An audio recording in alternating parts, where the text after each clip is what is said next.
장문의 기본은 간결입니다. 그런데 어려운 책을 보면 문장들이 굉장히 복잡하고 긴 것을 볼 수 있습니다. 그래서 좀 고품격의 글들은 좀 복잡해야 하는 것처럼 그렇게 오해할 수도 있지만, 실은 끊어지지 않고 계속 이어지는 문장은 잘 못 쓴 그런 글입니다.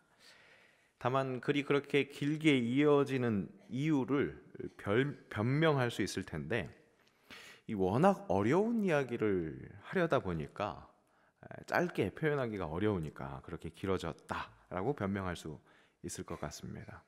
하지만 정말 탁월한 학자는 그 어려운 것을 간결하게 풀어내는 것이 바로 그런 탁월한 학자라고 이야기할 수 있을 겁니다.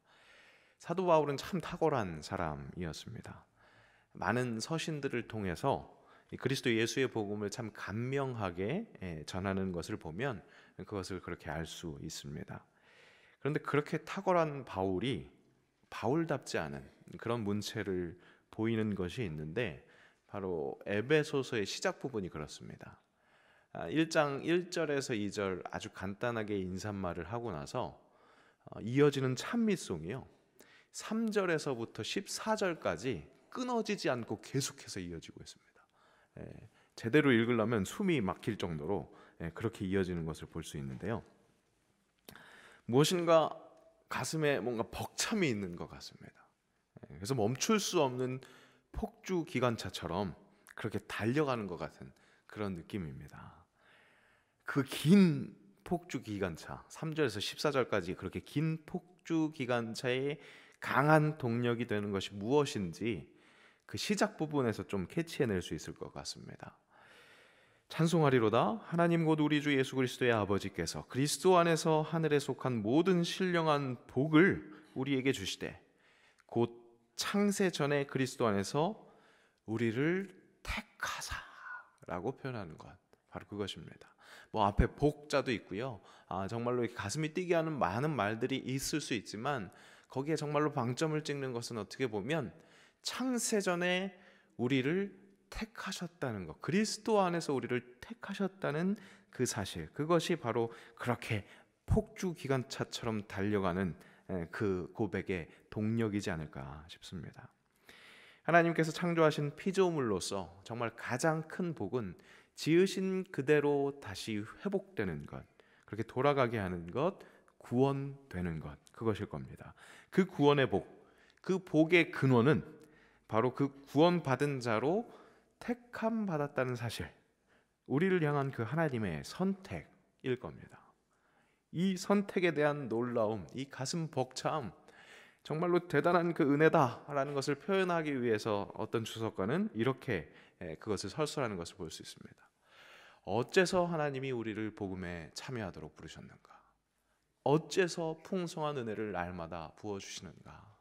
어째서 하나님이 우리에게 하늘 문을 열어주시는가 하는 이유를 들을 때, 우리는 언제나 하나님이 우리를 택하셨다는 이 원리로 돌아가 설명해야 한다.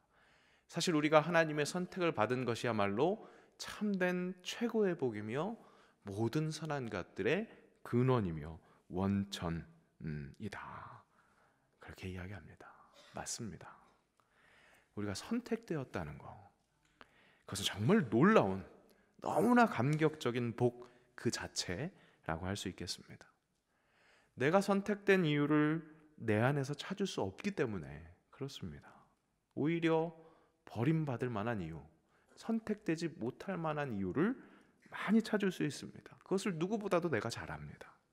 그럼에도 불구하고 내가 선택되었기에 앞서 우리가 찬양했었던 찬양이 정말로 더욱 진실하게 찬양할 수밖에 없는 그런 고백이 될 것입니다. 왜 구속하여 주는지 난 알 수 없도다. 왜 내게 굳센 믿음과 또 복음 주셔서, 왜 성령 주셔서 내 마음을 감동하는지, 그렇게 선택하셨는지 모든 절에 동일한 것은, 그래서 반복할 수밖에 없는 것은 난 알 수 없도다. 도대체 알 수가 없도다. 선택의 이유는 우리가 알 수가 없습니다. 또 어떻게 보면 알 필요도 없습니다. 하나님의 주권이니까요. 다만 우리 몫은 내가 믿고 또 의지하는 것, 그것이 우리의 목일 겁니다. 그렇게 의지할 은혜, 그렇게 놀라운 은혜, 택함 받은 것, 그 선택받은 것, 그것을 사도 바울은 어떻게 이야기했다고요? 창세 전에 이미 이루어졌다고 그렇게 표현하고 있습니다. 인간이라는 존재는 이 세상에 제한되어 있습니다. 이 세상이라는 공간, 또 이 시간 안에 제한되어 있습니다. 그러니까 당연히 우리의 인식 또한 이 세상의 시작에서부터 시작됩니다. 그래서 그 시작, 이 세상의 시작에 관심이 많고요, 또 거기서부터 인식합니다. 그런 제한된 인간에게 이 세상의 시작을 알려주는 책이 바로 창세기입니다. 그래서 시작이 세상을 창조하시는 하나님의 창조 역사로 그렇게 시작되고요. 그래서 이 책의 이름이 창세기입니다. 11장까지 이 창조 사역을 포함한 원 역사의 이야기였다면 12장부터 이 택하신 족속, 이 아브라함의 백성, 그 이야기가 시작되는 겁니다. 그리고 오늘 본문은 그렇게 아브라함을 하나님께서 택하셨다는 내용을 다시 한번 18장에 와서 다시 한번 확인시켜주는 그런 내용이라고 할 수 있습니다. 그런데 그 택함이 실은 창세기만 보자면 창조한 후에 그 창조한 것들 중에 하나, 그냥 뽑은 것, 그런 택함으로 읽힐 수 있는데, 사도 바울은 그 택함이 실은 너희들의 인식 그 밖에 있는 창세 전에 이미 택하여 주신 그런 은혜였다고, 그런 진리를 가르쳐 주는 겁니다. 너무나 감격스러운 그 진리를 가르쳐 주는 겁니다. 오늘 짧은 본문 창세기 18장 19절에 이 한 절의 말씀을 통해서 다시 한번 우리의 이 택함 받은 은혜, 그것이 얼마나 감격적인 은혜인지를 되새겨보고, 그 은혜에 걸맞는 우리에게 맡겨진 사명, 그 사명이 무엇인지 다시 한번 확인하는 시간이 되기를 바랍니다. 그래서 복된 존재인 내가 특별히 여전도회라는 이름으로 어떻게 사명을 감당해야 하는지 우리 하나님의 지도를 받는 귀한 말씀 나눔이 되었으면 합니다. 자, 먼저 택함 받은 것, 그것이 얼마나 진정한 참 감격인지 다시 한번 은혜로운 것을 다시 한번 확인해보면 좋겠습니다. 예다타우, 택하였다는 뜻을 가지고 있는 이 히브리어 예다타우는 우리가 잘 알고 있는 야다라는 이 단어와 그 남성 단수 어미가 합해진 그런 말입니다. 야다, 잘 알고 계시죠? 알다 할 때 쓰는 그런 히브리어 말인데, 그냥 아는 정도가 아니라 굉장히 깊은 관계 속에서, 인격적인 관계 속에서 그 알을 이야기하는 것, 교제를 동반한 알을 이야기하는 것, 잘 알고 계실 겁니다. 우리를 택하심이 그저 어쩌다가 뽑히는 그런 제비뽑기처럼 뽑은 것이 아니라 우리를 인격적으로 너무나 잘 알고 계시기 위해서 잘 바라보시면서, 그래서 인격적으로 불러서 선택하셨다는 그런 의미입니다. 하나님께서 사람을 인격적으로 대하신다는 것을 좀 더 와닿게 설명하기 위해서는 바로 이름을 부르시는 장면을 떠올린다면 우리에게 좀 더 와닿을 수 있을 것 같습니다. 야곱아, 너를 창조하신 여호와께서 지금 말씀하시느니라. 이스라엘아, 너를 지으신 이가 말씀하시느니라. 너는 두려워하지 말라. 내가 너를 구속하였고 내가 너를 지명하여 불렀나니 너는 내 것이라. 저는 개인적으로 이 말씀이 얼마나 들을 때마다 감동인지 모르겠습니다. 너를 지명하여 불렀나니 너는 내 것이다. 콕 찍어서 나에게 말씀하시는 그 하나님의 시선, 그것이 얼마나 감격스러운지 모릅니다. 바로 너, 그렇게 강조하실 때 하나님이 이렇게 부르십니다. 야곱아. 또 하나님께서 주신 이름 이스라엘아. 이렇게 하나님은 우리를 택하여 부르셔서 정말로 인격적인 관계로 초대하십니다. 그래서 제가 이 이사야 43장 1절을 가지고 신방할 때마다 꼭 저희 연세 많으신 어른들을 신방할 때 이 본문을 갖고 신방을 합니다. 그래서 현수가 이러면서 바로 하나님 대언합니다. 하나님 은혜를 대언합니다. 그것은 제가 권사님들 위에 있기 위해서 얘기하는 게 아닙니다. 어르신들 얼마나 그 이름 불린 게 오래됐겠어요. 그러니까 이름 불린 게 얼마나 은혜로울까 그런 생각도 하면서, 그리고 무엇보다 하나님께서 그렇게 인격적으로 불러주시고 인격적으로 은혜, 복을 내려주신다는 건 우리가 다시 한번 체험해야 된다는 것, 그것을 강조하기 위해서 그렇게 말씀을 드립니다. 어제 우리 이휘 목사님 설교를 통해서 묵상, 그것이 얼마나 직접적인 체험을 그렇게 하는 통로인지, 얼마나 귀한 통로인지 우리가 들었습니다. 말씀이 그렇게 우리가 정말로 살에 와닿는 것 같은 그런 말씀이 되어야겠습니다. 왜냐? 하나님께서 그렇게 인격적으로 우리를 불러주시기 때문에, 이름을 부르면서 바로 내가 너와 관계한다, 내가 너를 이렇게 선택했다, 이렇게 말씀해 주시기 때문에 우리가 그런 묵상의 방법으로 하나님과 더욱더 친밀히 다가서야겠습니다. 하나님 부르십니다. 그렇게 부르십니다. 어떻게 부르시느냐? 사랑하자고 초대하는 겁니다. 사랑하자고, 같이 관계하면서 인격적인 관계 속에서 사랑하자고 부르십니다. 그리고 이 사랑은 확장성을 가지고 있습니다. 또 다른 연합을 향합니다. 오늘 본문이 아브라함을 택하신 이유를 이렇게 소개하고 있기 때문에 그렇습니다.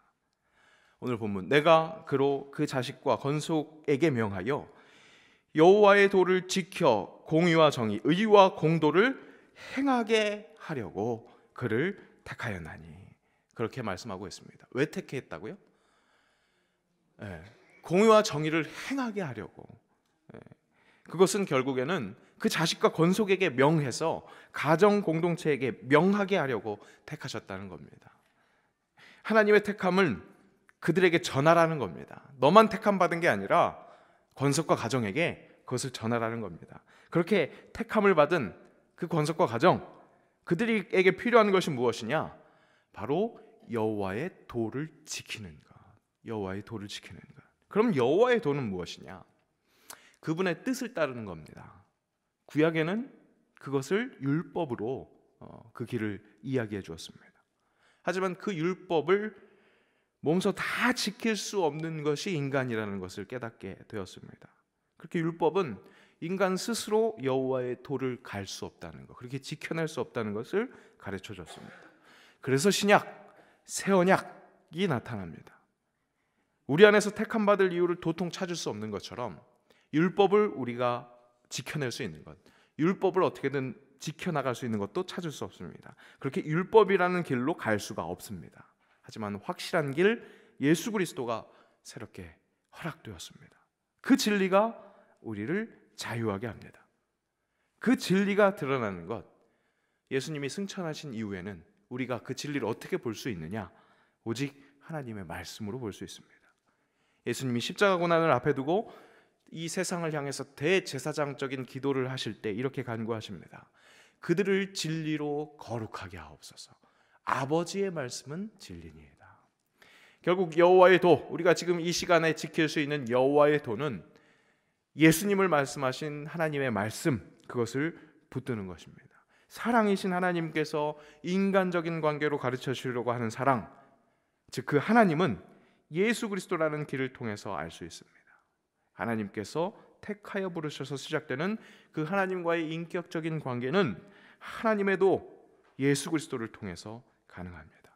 그런데 그 여호와의 도, 하나님의 도를 지키는 것, 그것을 소유하는 방법을 본문 아버지의 말씀 어떻게 이야기해주고 있느냐? 오늘 아버지의 말씀인 이 본문은 어떻게 이야기를 해주고 있느냐? 의와 공도를 행하는 것이라고 그렇게 이야기합니다.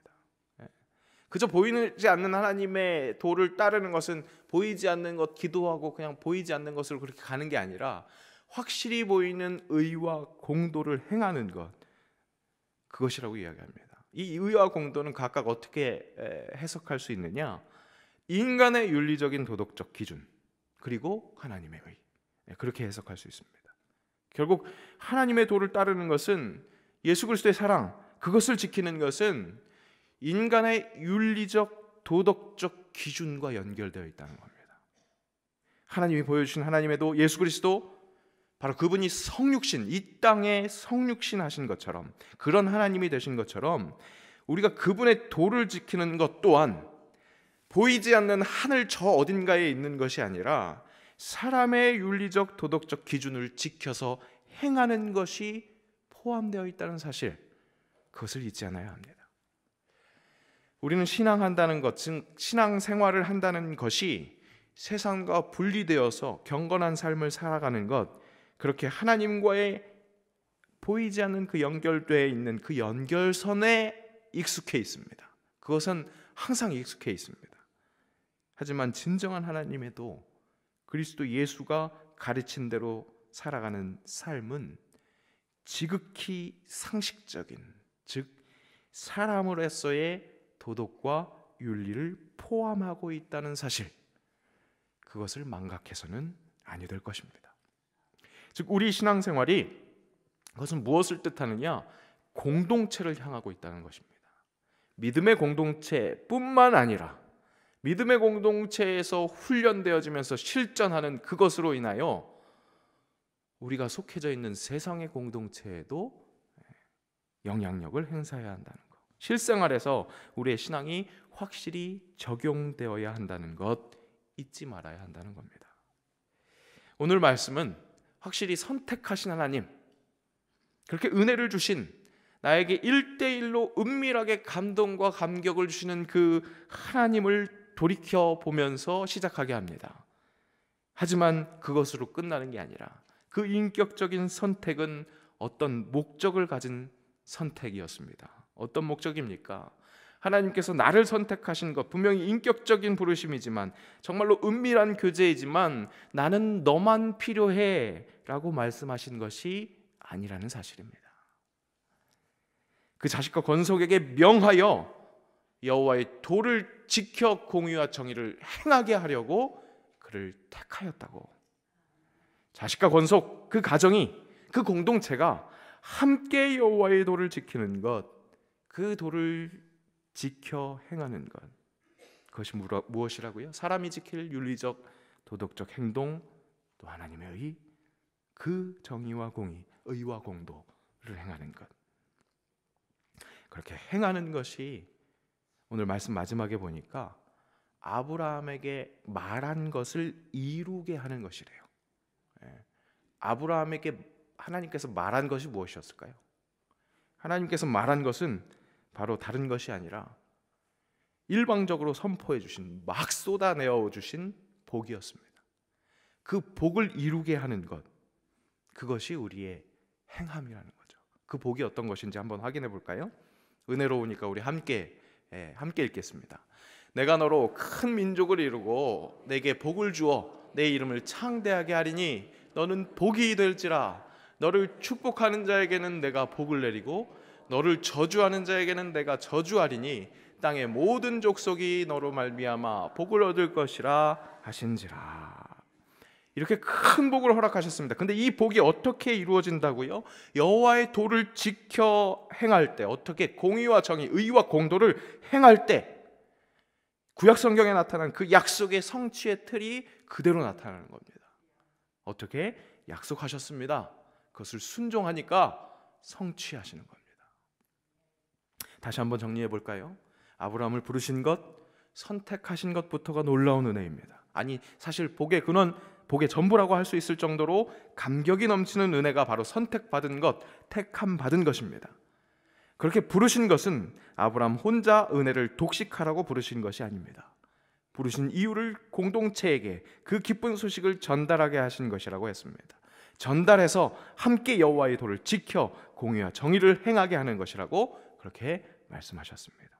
그래서 그렇게 여호와의 도를 지켜서 공의와 정의, 사람을 이롭게 하고 하나님을 기쁘시게 하는 실천들이 이루어질 때 바로 하나님께서 약속하신 그 모든 것들이 성취된다는 겁니다.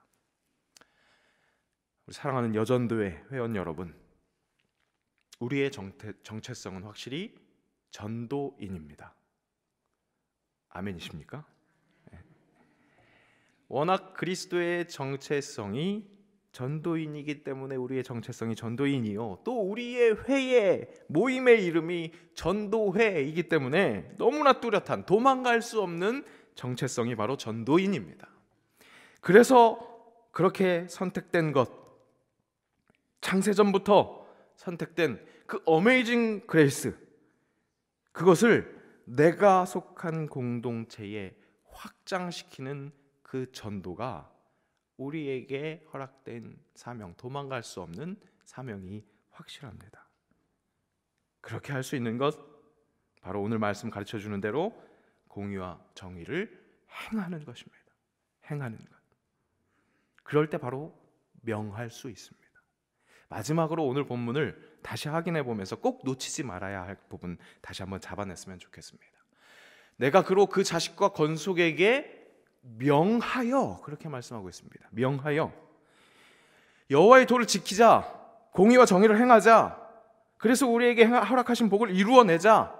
그렇게 손 내밈의 방법은 결코 애원이나 간청의 방법이 아니라는 사실입니다. 명하라는 겁니다. 명하라는 것. 그러니까 전도는 예수천국 부신지역 이렇게 소리쳐야 하는 거구나. 그렇게 생각해야 할까요?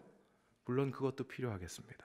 하지만 진짜 내 자식과 건성들에게 명하려면요, 여러분, 우리 요즘 자녀들 보면 알 수 있잖아요. 그들에게 그저 명하면, 그렇게 우격다짐 들이밀면 그게 될까요? 진짜 명하는 것이 될까요? 그렇지 않다는 거 우리가 잘 알고 있습니다. 그렇다고 얘들아 제발 여호와의 도를 지키자, 공의와 정의를 행하면 안 되겠니? 그렇게 애원하자는 거 아니라는 거고 분명히 말씀드렸습니다.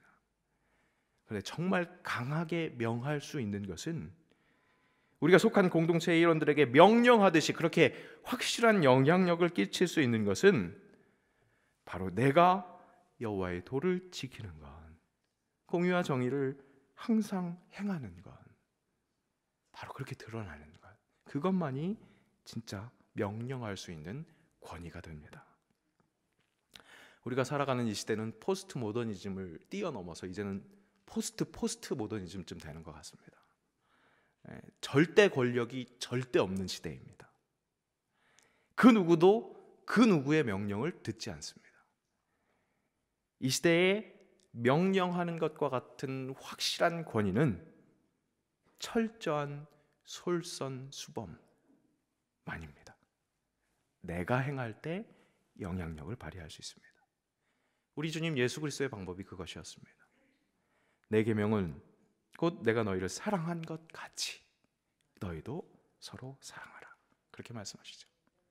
그것을 정확하게 보여주시기 위해서 세족씩 제자들의 발을 씻기셨습니다.